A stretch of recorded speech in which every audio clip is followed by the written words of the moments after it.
लेकिन कहते हैं ना, जो नीच होता है वह अपनी हरकत कभी नहीं छोड़ता।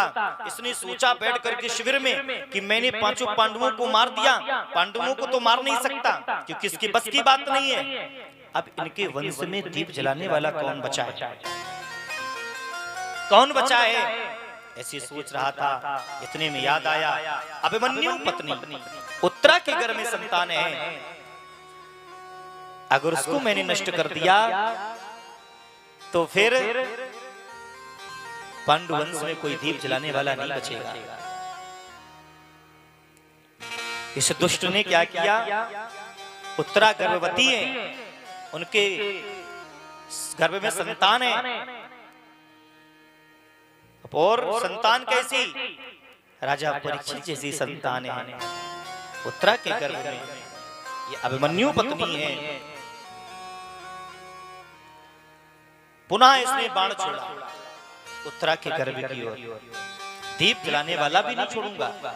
उत्तरा की ओर बाण छोड़ा, अब उत्तरा के आंखों के सामने अंधेरा छाने लग गया।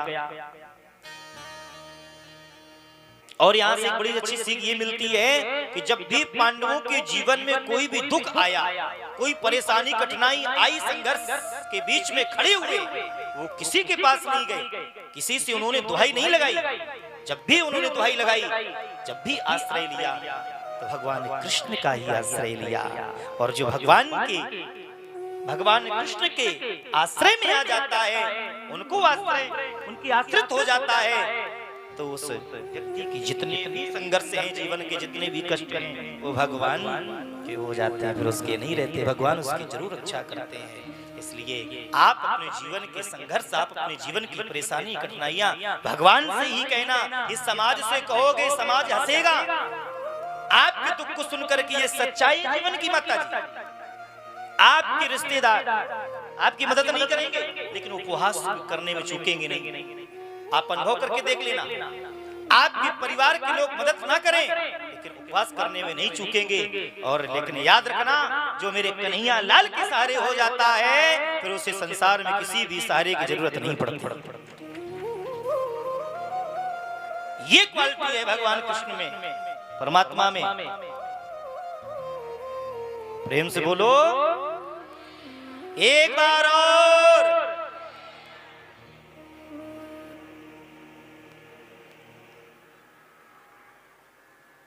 प्रमाण है ये। पांडवों पर जब भी विपत्ति आई, भगवान कृष्ण ने रक्षा की कि नहीं की, बताओ की? हर समय रक्षा की। क्यों? क्योंकि वो उनके आश्रित रहते थे, इसलिए उनकी जिम्मेदारी बनती थी। और हमसे गलतियां हो जाती हैं। हम जब परेशानी में होते हैं तो सबसे पहले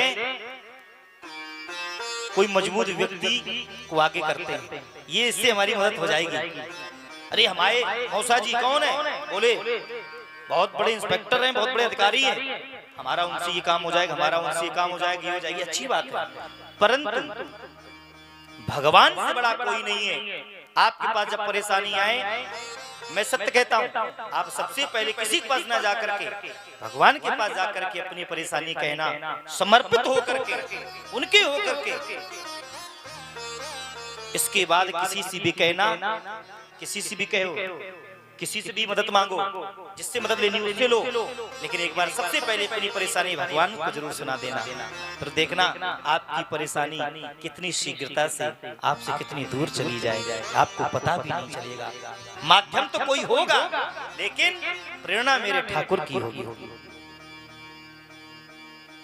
सच्चाई मैंने बहुत बार अनुभव किया, मैंने अपने जीवन में अपना अनुभव बता रहा हूँ, मैंने स्वयं अनुभव किया इस बात का।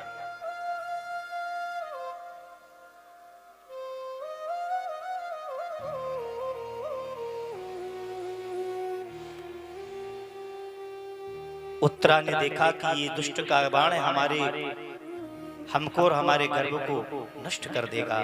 उत्तरा को कोई नहीं याद आया, न अर्जुन याद आए, न धर्मराज याद आए, न कोई याद आया। उत्तरा को भगवान कृष्ण याद आए। हे द्वारका वासिन देव देव जगतपते, हर समय आपने मेरे प्राणों की रक्षा की, आज भी करो।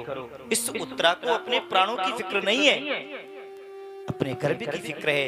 हे कृष्ण, मेरे प्राण चले जाएं तो चले जाएं, पर मेरे गर्भ की रक्षा कर दो, मेरे गर्भ की रक्षा करो। बड़ी सुंदर पुकार कर रही हैं, पाहि पाहि महायोगिन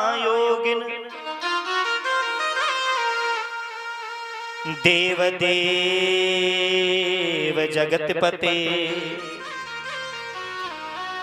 आप तो योगियों के भी योगी, महायोगी हैं प्यारे, जगतपति हैं, आपको जगतपति कहा जाता है, जगदीश कहा जाता है। रक्षा करो इस दुष्ट के बाण से। पाहि पाहि महायोगिन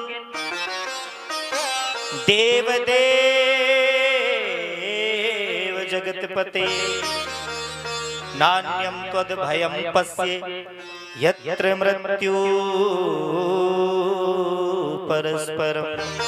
रक्षा करो, मेरी रक्षा करो। आंख बंद कर ली, हाथ जोड़ ली और उत्तरा कहने लगी कि जब समझ लिया अंधेरा है।